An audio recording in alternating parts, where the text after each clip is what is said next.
Tau Henare. Tēnā koe, Mr. Henare.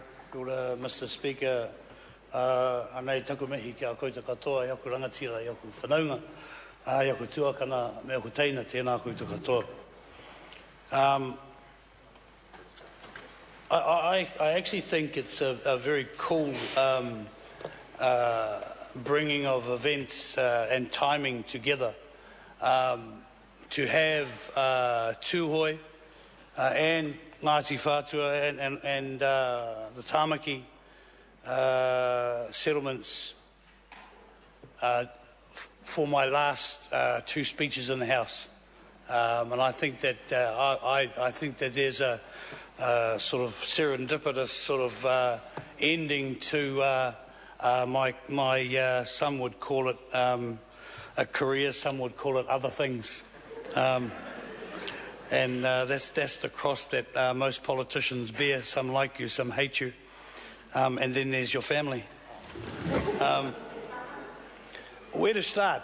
I won't talk about anything in the two bills, Mr. Speaker, because I think that other people have done that in a fashion that is better than I could. But I do want to talk about Tuhoe as I see them, and it's the nation of Tuhoe. And being born and bred in Otara, it's not the wildest bush scenes that is accustomed to people from Tuhoe. Number 42 Howard Crescent in Otara is my papakainga. And I had the pleasure and the immense fun of going to Hillary College. And in my day, and in fact, Sua William Seal was in the same class as I was, albeit he was younger because I had to sit school seat twice. There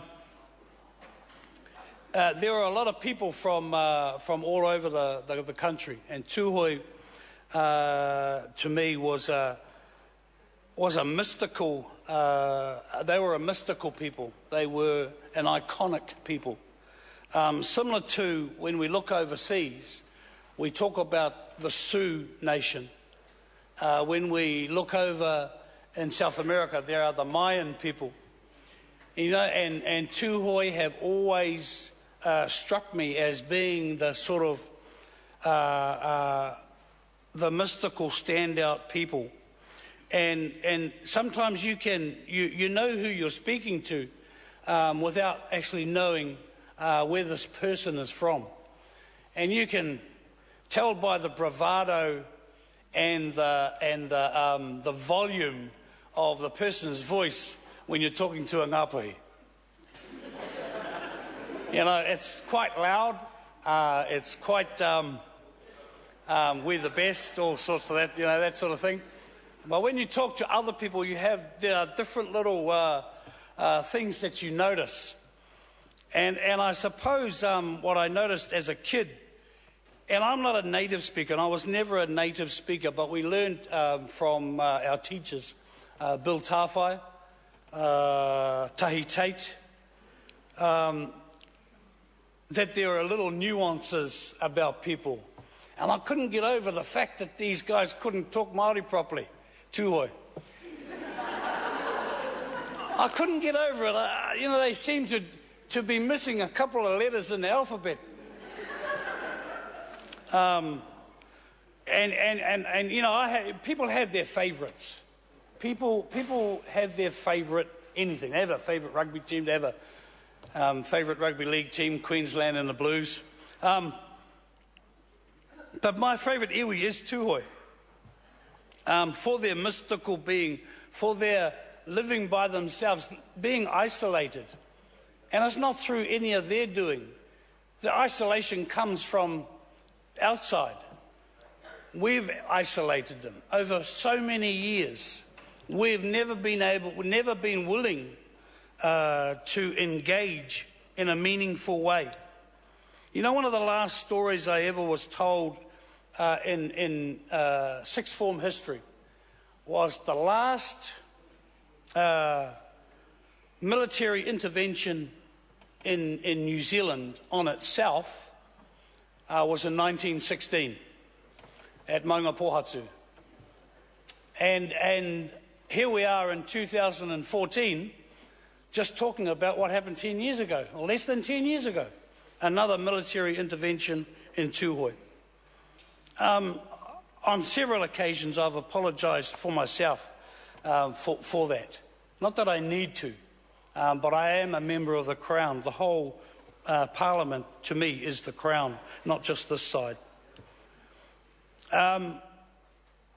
You know, a nation's past and a nation's present is a nation's future. It's as simple as that. But only if we accept what's happened in the past and what's happening now. And I'm not talking about the feeling of guilt. By accepting, I mean by warts and all, everything that's happened bad and everything that's happened that has been good. It's about accepting that happened.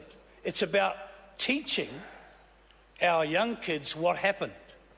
The trick, I suppose, is, and it's not about guilt, the trick is to put all of that together and move on. Because life moves on. Somebody died yesterday, but their whole whānau have to move on. But they don't forget about that person. They talk about that person. They have that him or her up in lights forever and a day. So that person's history, that person's ihi, never ever, that flame never ever goes out.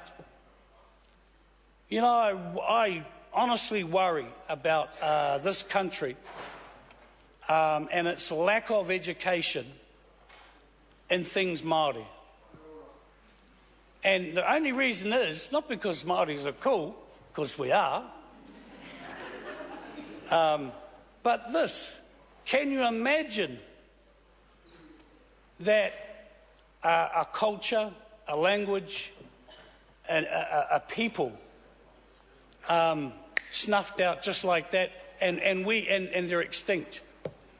When you think of the huia bird, you know, the last one was actually killed on purpose so that they could put it in the museum. You know, you have that, and you think what a wonderful life it would have been with that bird. Well, the same goes for people. The stories, the history, the way people look, the way people cook, the way people eat. This is a good thing that this nation does today. It doesn't say, yeah, I put my hand up, I'm guilty for what happened last week. What this says is I put my hand up and says we want to move on as a nation that respects our cultural differences, our tribal differences. I love it when other people come into the north and then they will freak out and go, oh. Well, not really, not too much these days. But it is an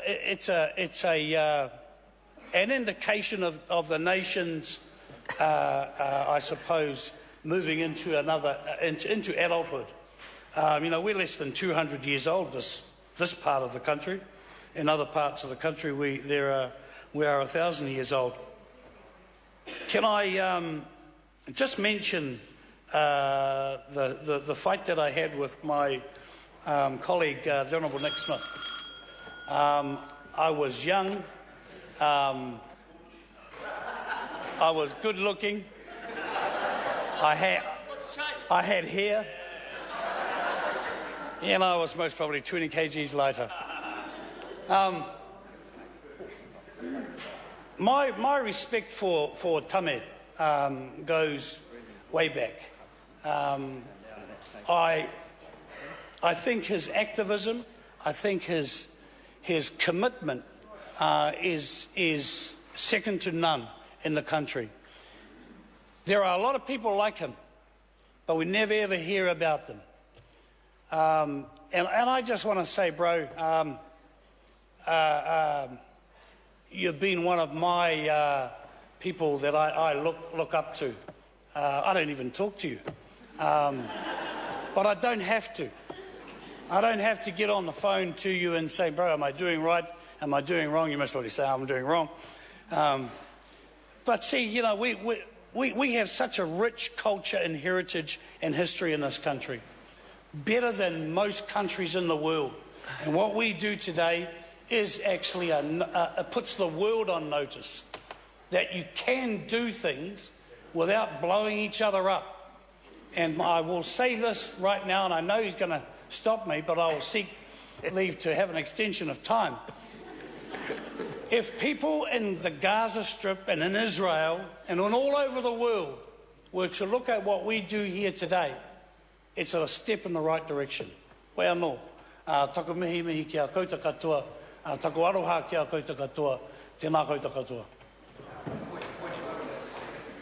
I call the Honourable David Parker. Mr Speaker, I would seek leave of the House to regard the Honourable Nick Smith's and Brendan Horan's calls, which were both less than the full allocated time, to be recorded as one call, divided as to time. Is there any objection to that course of action being taken? There is none. Thank you.